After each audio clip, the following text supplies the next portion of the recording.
looking into how they speak, looking into how they form bonding with each other, how they perform in their academics, how they perform in various activities. Every aspect of their growth is taken care of by us. So that is what is not a task by any ordinary person. So with that note, I'll begin my session. As we see, we are going to discuss on this how we can develop a positive relationship with our students.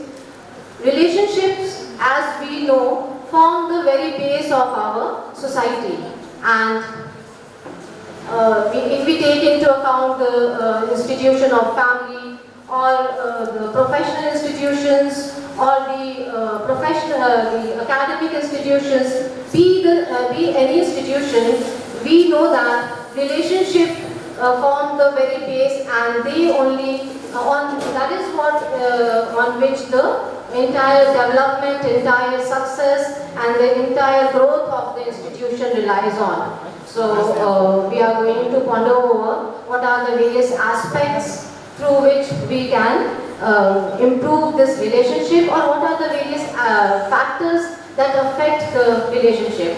So today's content for today's session, let me first introduce them. We'll discuss about the ancient scenario versus contemporary scenario, some positive and negative points of contemporary scenario. Then we'll also talk about the qualities that we all possess, the reasons affecting the relationship, that is the most important part of it, which we are going to look into. Then we're going to see the challenges faced by a teacher in developing the positive relationship. Next, we'll also see the psychology of teachers, psychology of students, and also the most important part, how or what steps we can take to develop this positive relationship with our students, which is hampering in many ways. So let us begin. पहले हम compare करेंगे जो ancient time में जो relationship था between students and the teachers, गुरु शिष्य परंपरा और द गुरुकुल सिस्टम जो पहले हुआ करता था, उस वक्त का जो सिनेरियो था और अभी जो relationship we share with the students, that is, as we can easily compare, it has gone through a vast change, and there is a vast difference, the kind of relationship the teachers and the students shared in the ancient scenario and the kind of relationship we share now. So here, before we get into that, I would like to ask you all to add up into this. What do you feel is the major difference between today's scenario, that is the contemporary scenario, and the ancient scenario? Please. Somebody please share the major difference that we feel in the classroom that makes it different from the ancient time period. The kind of relation we had in the ancient India between the gurus and the shishyas. Someone please. Yes? Thank you, ma'am. Good morning, everyone. I believe the students, at those times, they were more obedient than compared to this. The reason could be the exposure. The change is, it's a part of nature. So, because of the change, because of exposure, I think the difference in the behavior of the students has come. Because the students have changed, at the same time, even the teachers have changed. So because of the change in the behavior of both students and teachers, I guess we believe that the students of the olden times were more disciplined than the students of this era. Thank you. Very much true, ma'am. That is true. Like earlier, the students were more sincere towards their teacher, towards their learning, and now we find there is a huge difference when we assess them. Like in this image only we can easily read out the difference now. We can see in the ancient time, the position of the Guru, a little uplifted on some platform, that only is actually speaking about the whole relationship. How they were worshipped at that time, how they were taken as a god by the students. And the students are standing folding their hands in front of the Guru, taking their blessings. That kind of connectivity they had at that time is something completely missing from the present scenario. And the next image we see here, that of course we see that they are together sharing some information from the latest technology, and the image is speaking about itself, that the closeness is very much visible in the image. So let us come all together between the difference between the ancient scenario and the contemporary. The first that we see here, that teachers at that time were given the highest position in the society. That is, they enjoyed the highest honor and the highest dignity in the society, which is now is hardly to be seen anywhere. Even in the society, we don't get that much respect as the teacher used to get in earlier times. And same is happening, like the students also, they are also not having such respect for the teacher. First, sometimes we need to demand that respect from them. For example, like sometimes when we enter the classroom and we see the students, some of them are standing to wish us, some of them have their backs turned towards us, and hardly we feel that respect. And then we need to tell them that, that this is the way to wish. When the teacher enters, this is the way you need to stand up and be quiet and wish the teacher. So these are, in a way, we are actually demanding the respect from them, which is something to ponder over. Next we see here, students were sincere towards teacher in the ancient time. They were like sincere towards their learning. And now that sincerity, that interest is taking a backseat in today's time. Teaching at that time was a service to mankind. That is very much true. Now teaching has become, the teaching profession altogether has become mode to earning money. And that has also affected this relationship.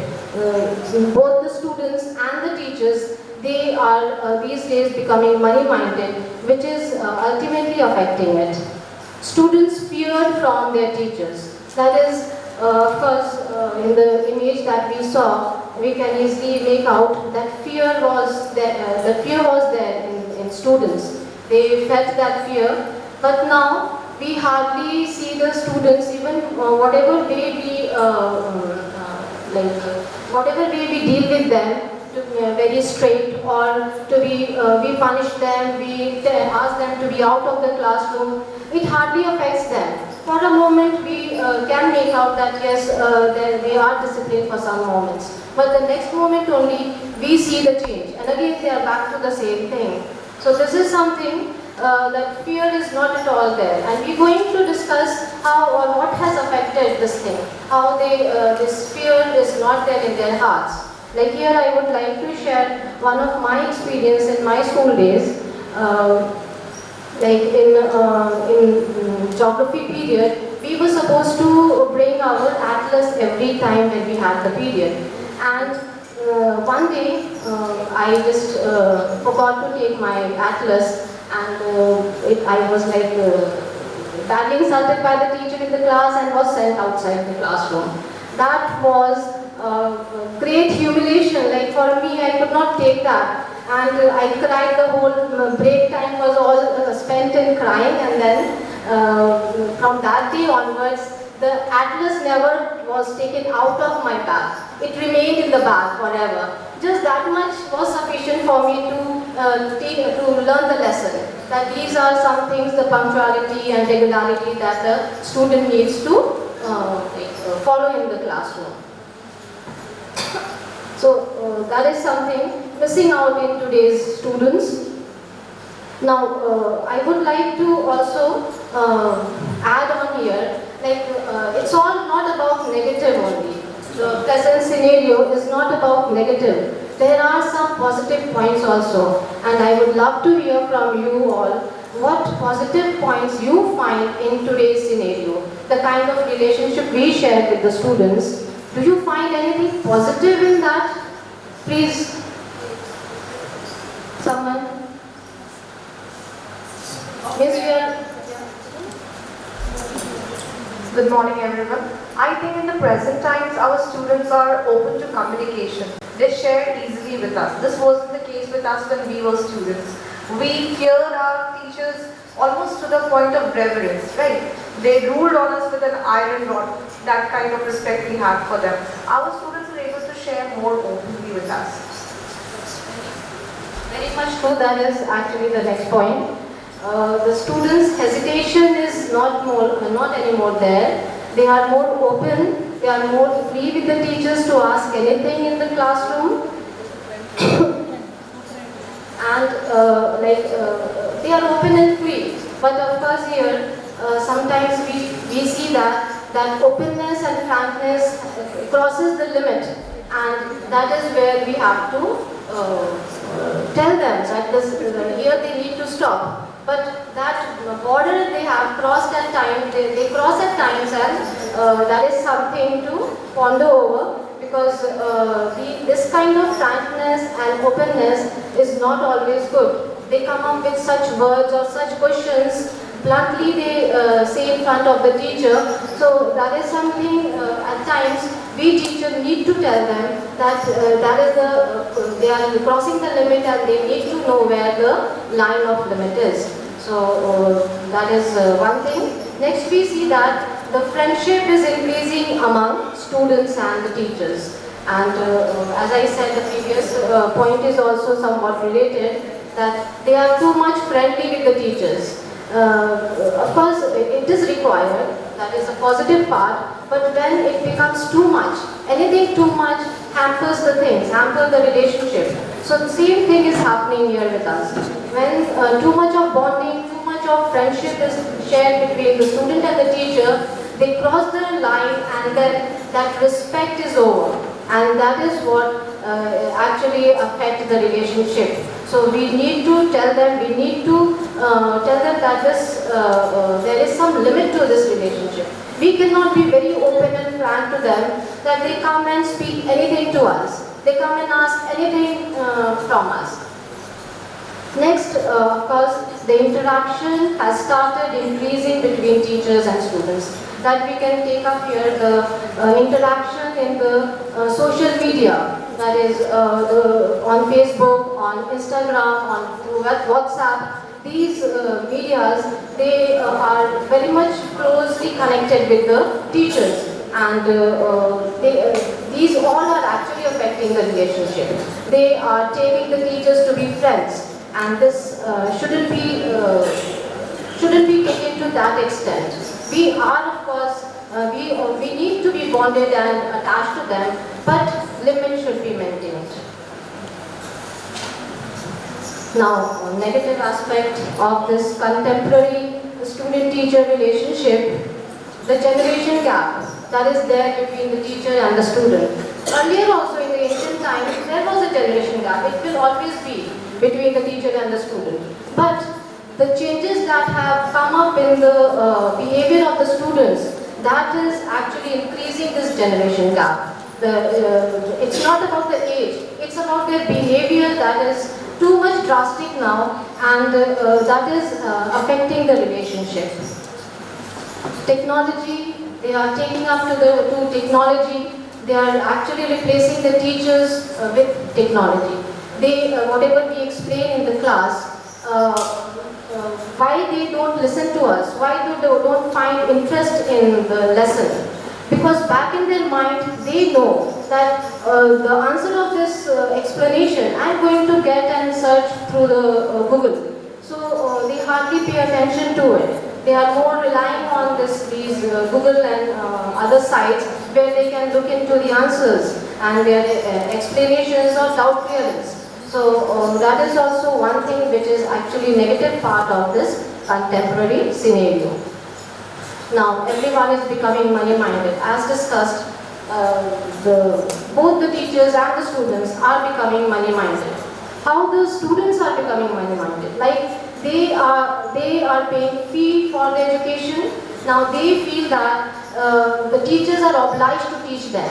If they are not doing anything exceptional, that they should be respectful to that, or they should be attentive to that. They feel that the teachers are getting their salary, so they are obliged, and we are not going to put into it anything. That is, they don't realize their role in the learning process. They feel that the teacher is coming, they are getting the salary, and they are just completing the lesson and moving on. So this kind of attitude is also affecting the relationship. On the other hand, we see that we teachers are also becoming very much materialistic and money-minded. That is, not all, but some of us feel that how much I am getting from the school, I am going to put that much only in the classroom. Why will I put into everything and look into everything? What is the school giving me in return? So this sort of thinking needs to be changed. We are actually responsible for the coming generation altogether. So that materialistic thing should be out of our minds. Now, that is all about negative and positive aspect. Moving to the next part of it. Before that, I would like to have you all to have some interaction with you all, and tell me what are the various qualities that a good teacher should have. What various qualities a good teacher should have. Of course, we all are having many of the qualities. I want you all to mention them here, please. Good listeners. Okay, good listeners.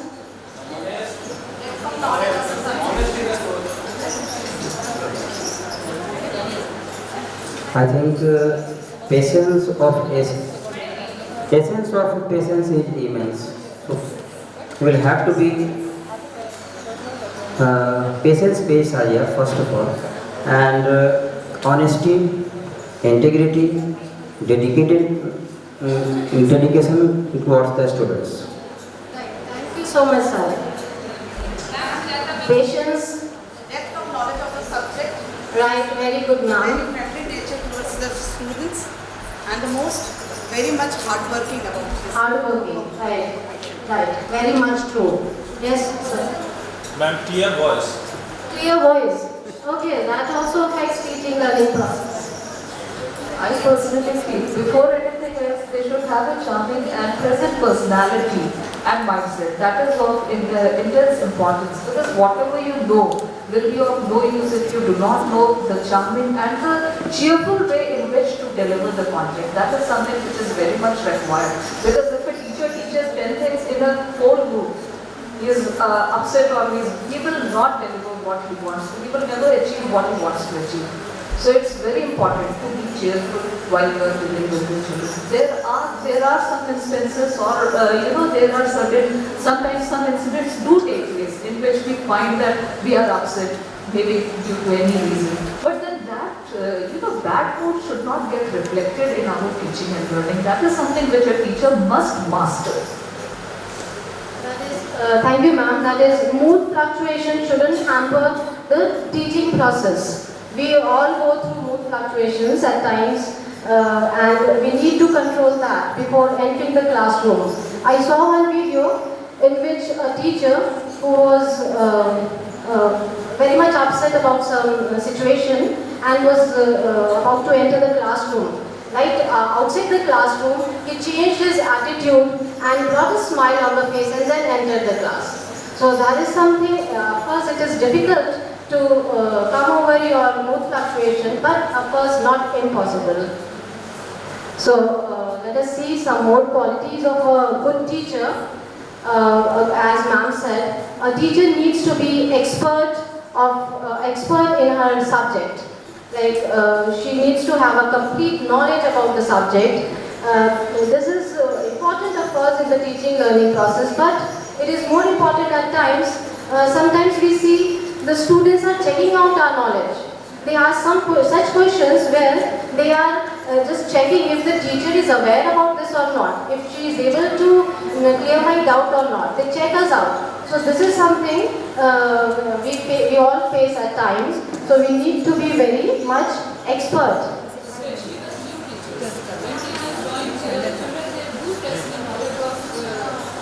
This happens actually with new teachers and it happens with the old ones also, but the thing is, it happens more with new teachers because the moment they come into the class, children, they are quite curious to know, like, is he or she good enough? That is the question which goes on in the minds of children. So it's very important. Once they understand that yes, the teacher knows, the respect grows automatically. That comes automatically.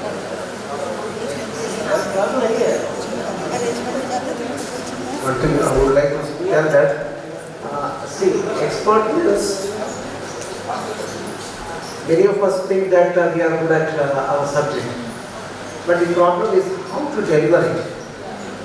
Now the students are, what you said, everything is at their fingertips. Through different methodologies, how you are able to deliver. You have to find out the inclusiveness of class, and on the basis of that, you have to change your character, strategy from time to time. Then only you become an expert. And lifelong learner, that is something which we have to adopt. Every now and then, we have to be a learner and update ourselves and see that which all technology is apt for my teaching strategy, that we have to adopt, and then only we can become a good expert teacher. And other qualities are obviously part and parcel of a teacher, but this is something which we have to do. Thank you so much, Father. That's very true. It's not just expertising in the subject, it's also about how we deliver the subject, how we deliver the knowledge to the students. Caring, of course, that is the part of a teacher, the inborn quality that they have. They need to be very much caring and loving towards the students. Creative means applying creative or new technique in their teaching methods. Everyday teaching, the students become bored of the same way the teacher adopts in the classroom. So the teacher needs to explore more and more techniques so that the the students' interest is intact in the lesson. Successful teacher needs to be successful. In what way a teacher can be successful? What it could mean here is how can we be successful as a teacher? If we are going to develop curiosity among them. Okay. And learning outcomes achieved. Learning outcomes are achieved, thank you ma'am, and when we are able to develop curiosity among the students. Right, thank you sir. So, if these targets are achieved, a teacher becomes automatically a successful teacher. She needs to be a lifelong learner. This is some of us, we stop. We feel that I am already expert in my subject, already expert in everything. I need to know, I don't need to know much about the other aspects, the growing trends. Competent. She needs to be respected, that is, a teacher needs to be respected, she needs to be humorous. Humorous means we need to add some fun in our teaching. Fun, how fun could be added?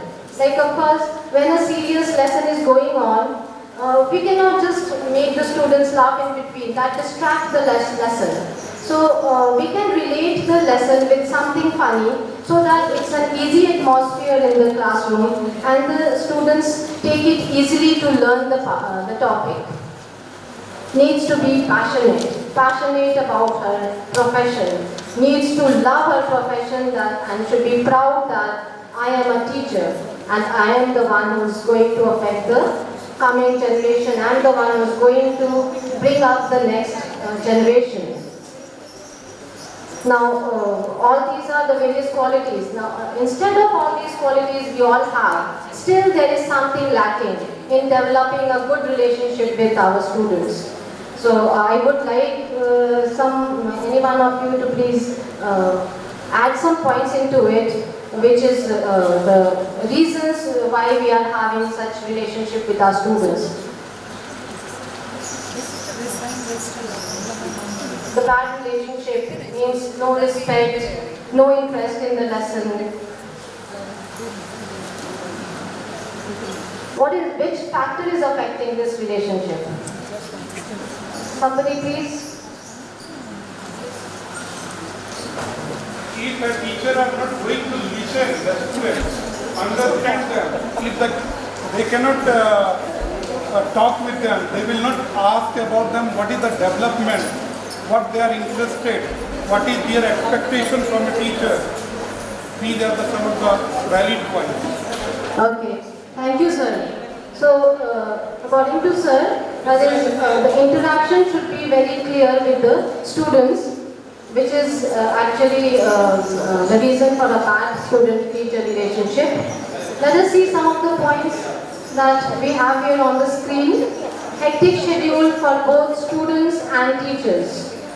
We all are overburdened at times, having a lot of other pressure apart from teaching, different activities, different things to look into, and that sometimes affect the relationship. When we enter the classroom, there are many things at the back of our mind.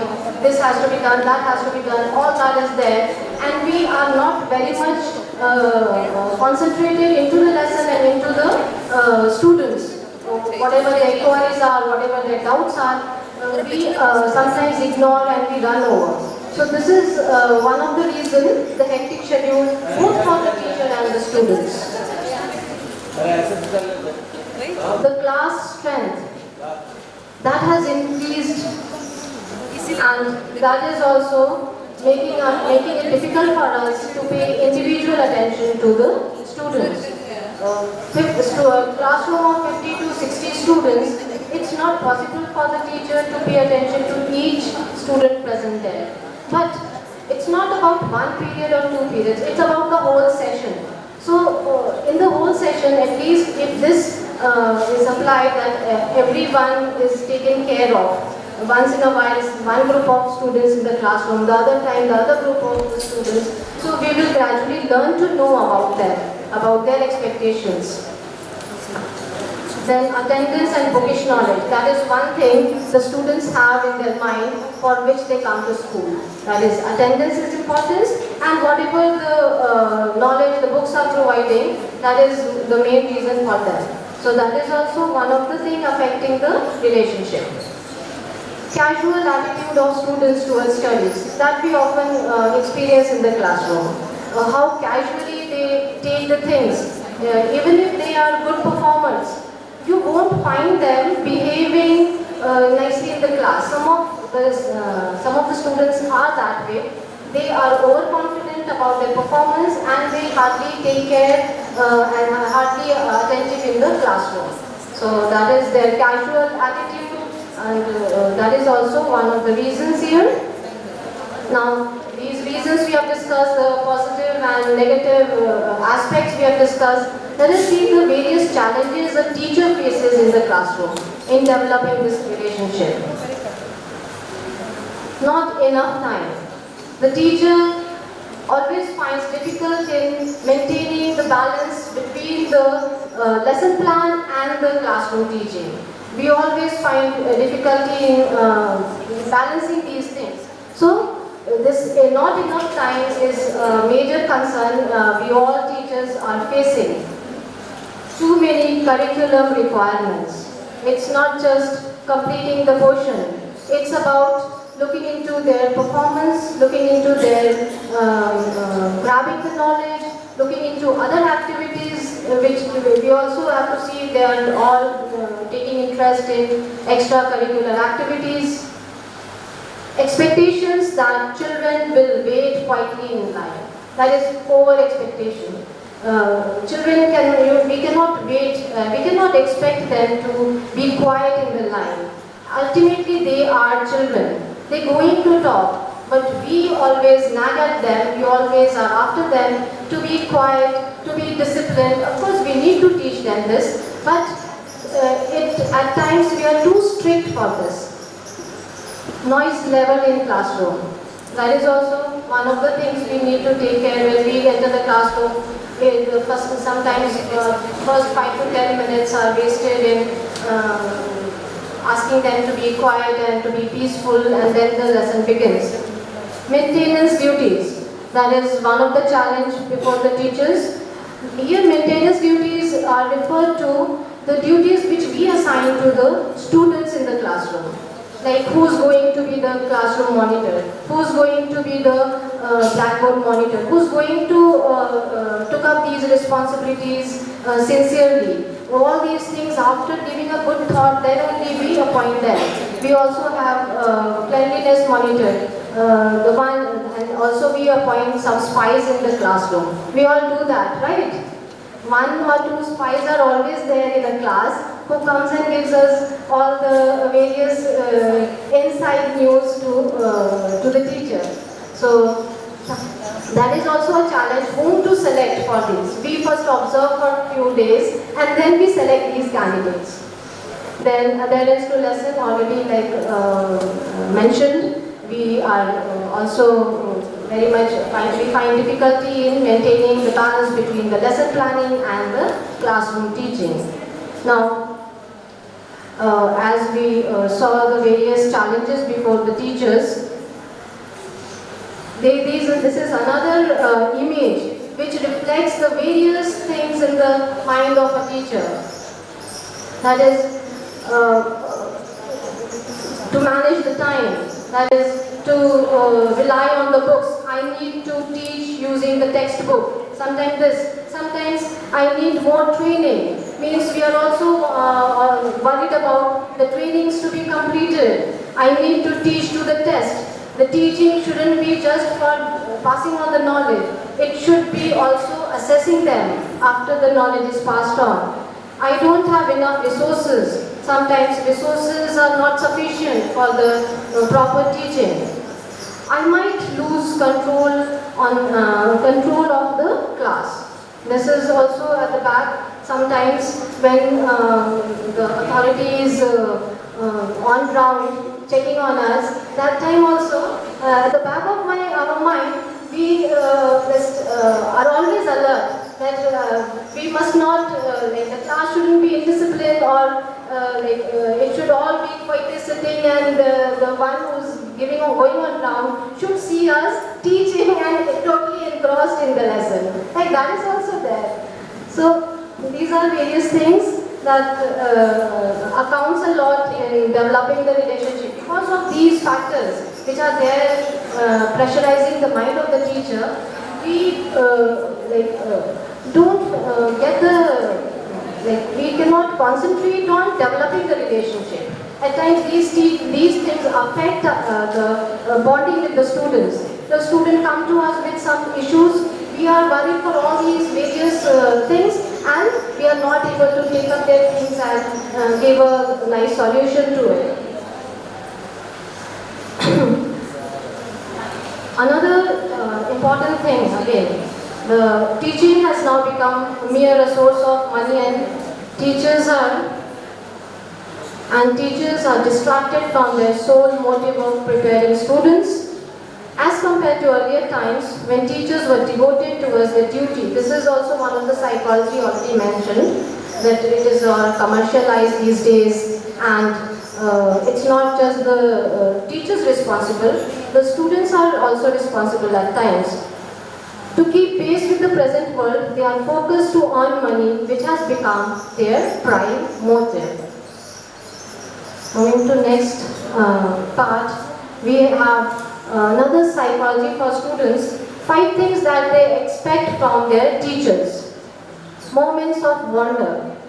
Moments of wonder here means they just expect the teacher to teach in such a way or to pass on in the knowledge in such a way that they are made to imagine the things, that they imagine out and their imagination is developed. Understanding of their world, that is very important. We need to keep ourselves at times in their place. We need to understand their world. They belong to different age group. How are they supposed to act in that age group? Keeping in that mind, we need to deal with them. Mutual trust, that is what they expect from the teacher. The teacher should trust the students. Whatever, sometimes they come to us with various complaints about the other student and we hardly believe them. Because we have an experience that sometimes they just come with false and fake things and complain about someone. So here we need to develop the mutual relation and mutual trust with them. A bit of humor, that is, humor should be added in the lesson, whatever be the teaching. Sometimes, not always, but sometimes the classroom can be made little funny and humorous. A lively environment. These are all the various things the students expect from the teacher in the classroom.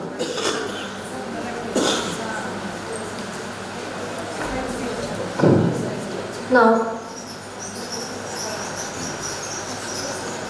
we see here that another thing that is affecting the student-teacher relationship is also the fear that the technology is going to replace the teachers in the coming days. But there are certain reasons with me here. We can relax that technology is not going to replace us in any ways. There are various reasons. Because teachers, they provide soft skill coaching. We give personal and warm feedback and encouragement which the technology cannot give to the students.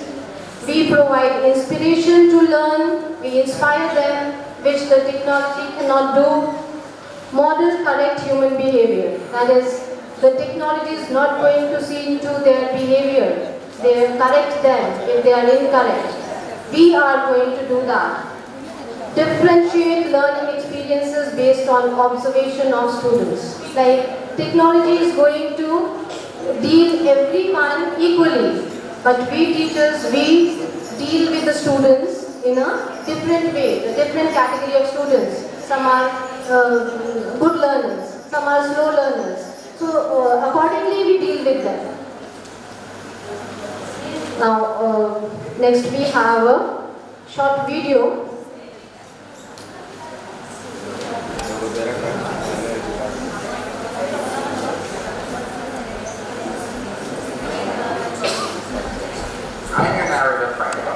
Here we will explore the different ways to help teachers develop strong and meaningful relationships with their students. Now, although this may sound obvious, the first step towards developing teacher-student relationships is to be a great teacher. Lesson plan, have fun activities, and control your classroom.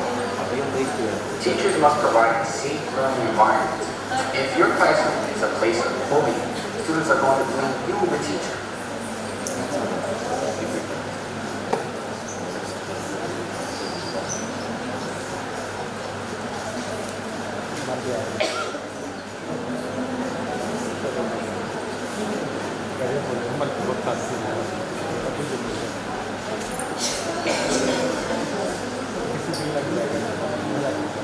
Hello and welcome to Teachers in Education. I am your narrator, Frank. Here we will explore the different ways to help teachers develop strong and meaningful relationships with their students. Now, although this may sound obvious, the first step towards developing teacher-student relationships is to be a great teacher. Lesson plan, have fun activities, and control your classroom. Teachers must provide a safe learning environment. If your classroom is a place of bullying, students are going to blame you, the teacher. So here we are going to explore. Now we have gone through all the various things that affect the student-teacher relationship. Now we are going to see how we can develop a good bonding with our students, how this positive relationship can be built. The first thing that we see in the video, to be a good teacher. We have already discussed the qualities of a teacher. So that is one important thing to develop the relationship. Safe learning environment. That is, some students are bullied in the classroom. We need to assure them that they are in safe environment, they are in the safe hands, and no one is allowed to bully any other student. So that is, we need to take care. Being emotionally supportive can help relationships form as well. Some students have very difficult home lives. They feel isolated and unloved, be there emotionally. A practical way is to attend any sporting events or school plays that your students take part in. This is probably the most effective way to show your students that you care about them. Emotionally supportive. That is, we know the students, they are in adolescent age, and that age they go through many upheaval in their emotional setup of mind, and that is, we need to take care. If they go through any anxiety, any nervousness, any kind of depression, the student needs to counsel and give an emotional support to the student. Attend their games and plays. That is, showing interest in their extracurricular activities. That is, if they take part in any such activity, we should encourage them, and that encouragement can be done only when we are standing in front of the crowd cheering them. So that is one of the way to motivate them. Setting appropriate goals for the students is another way to set them up for success. Too much or too little burden will result in students hating the course. Appropriate goals are applied. Personalized goals. Yes, appropriate goals. That is, we shouldn't give too much we should not overburden them with the task or with the learning objectives, and it shouldn't be very less as well. The balance should be maintained when we are expecting anything from them in return of objective of learning. It should be balanced and be real. That is important. The students are very good observer. They know when you are fake and when you are real. Excellent way to show students that you actually care about them. Use feedback as a way to communicate with your students and add a little positivity to that feedback. Whenever a student is speaking, just listen to them. Don't interrupt. So many times I watch teachers cut off their students, essentially taking away the student's voice. Alright? Personalized feedback. That is also a motivator to the students. If we send a message to the student for motivating them, if they do well in any exam or any activity, and if we motivate them through messages or through a call, they are very much encouraged. Next we see listening to them and without interrupting. At times we have a discussion in the class, and before waiting for the answer to complete, we move to the next student. We have that in our mind that the lesson should go smoothly and it should be completed on time. And that is why we don't wait for their answer and we move to the next student. Also sometimes we select the best students in the class to answer our questions. And that is something we should restrict ourselves, because the slow learners should also be given the equal chance. The obvious way to develop relationships with students is to get to know them as much as you can. Teachers can learn about their students from conversations, giving them journals, surveys. Children are very perceptive. They know the difference between authentic praise and disingenuous praise. Give praise to students only when it's warranted. If teachers provide engaging and fun lessons, students will appreciate it. Get to know the students. That is, what is affecting the student, or any emotional disturbance they are going through. We need to keep a check on that. Authentic praise, that is one thing. Reinforcement, positive reinforcement is very much required in building a good relationship with the students. Provide fun class lessons. Already discussed, the lesson should be little humorous, fun should be added into it in one or the other way. Having affinity for the class and the teacher. Educators should be culturally responsive in their practice. Teachers may not recognize the impact of their own words on certain cultural groups and minority. So choose your words carefully. Laughter is always the best medicine. Getting your students to laugh will only bring them closer to you. If you can make the students laugh, it'll be much easier to establish that relationship. Be culturally responsible.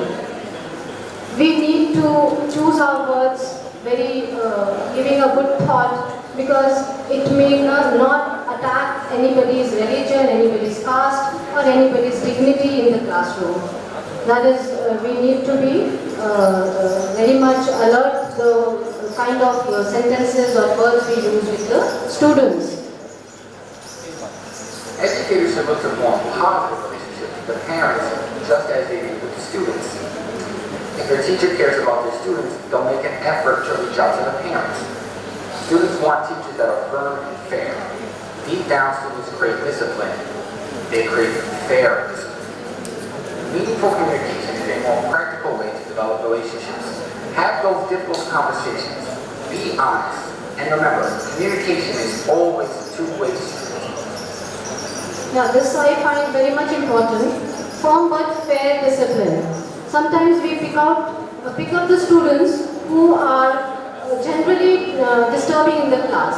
Sometimes it's not they involved in it. The others are also involved, but we pick up those only, and we are only making them responsible for the disturbance or the indiscipline in the classroom. So they very well judge us that the teacher is always picking on us and is always after us. So this thing should be taken care of. Like sometimes the good achievers in the class also are involved in some indisciplined act. But we have a mindset that he is very good, he cannot do anything indisciplined. So this is something taken care of. Meaningful communication means it should be all related to certain understanding of the knowledge.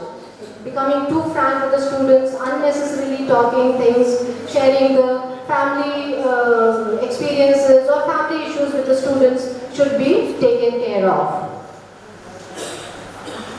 Positive teachers have positive effects on everyone in the classroom. Smile often and be kind. Negative teachers will not be able to form positive relationships with. And lastly, the best way to show your students that you care about them is to defend them. By that I mean when others are talking badly about them or threatening them, step. Smile and be positive. That is another way of developing the relationship. And defend your students. That is, if anyone is coming and blaming your student, then we need to defend them. Maybe later we can find out about the reason of any such kind of tussle between the students. But in front of the students, we need to be supportive. We need to be defensive. Now there are the last part of it, some simple steps, very easy and simple steps to develop this relationship, communicating expectations. We should make it clear to the students what we expect from them. That should be very clear communication. Equal opportunity to all. That is the simple way, the everyday situation in the classroom when we ask anything from the students, all raise the hand, but we only pick up the students who are going to give the correct answer. We know that this one is going to give the correct answer and we pick up that student. We don't give the chance to the slow learner or the backbenchers, because we also want the lesson to go smoothly and end it nicely. So that is the reason. But that should be restricted, and we should give equal opportunity to all. Increasing latency time. The time we give the student to think the answer. That is the latency time. We throw the question on them and we expect the answer immediately back to us. That will not happen. We need to give them some time to think and then reply to the answer. This is not actually happening. We just move to the next part and is not able to answer, we give the question to the next student. This is something taken care of, needs to be taken care of, and solving students' classroom issues. This is one of the important things. They come to you with a lot of trust. that ma'am is going to solve my problem. He or she is going to understand me. And when we are not able to, or when we don't care much about their issues, when we ignore it, that time the relationship is blocked. It cannot be further improved, because that is the time when we actually are breaking their trust. And this is where we need to be alert. When they come to tell us any issue, we have to interfere into it and find out the solution, find out the reason, and comfort them. Now, the concluding part, I would just end up my session with a short video with a message in it.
Thank you everyone. Thank you so much.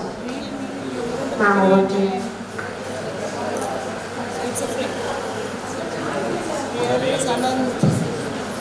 Thank you, Shazia, for this insightful and productive session. And the journey of Guru, journey of teacher from Guru to Dude, the new era teachers is really challenging. Challenges of commercialization in education, many sources of information where you get compared by your students, diversity in the classroom. But as Sangeeta ma'am has told, that we must adapt the change, and change is a part of the life. Change give us a chance to grow, and since we are the stakeholder of this growth and development system, so we must understand and value this thin line of respect, discipline and intellect relationship between the student and the teacher. And thank you once again for this interactive and wonderful session. Now teachers, the most awaited part of this 2 consecutive session, it's a break time. Let's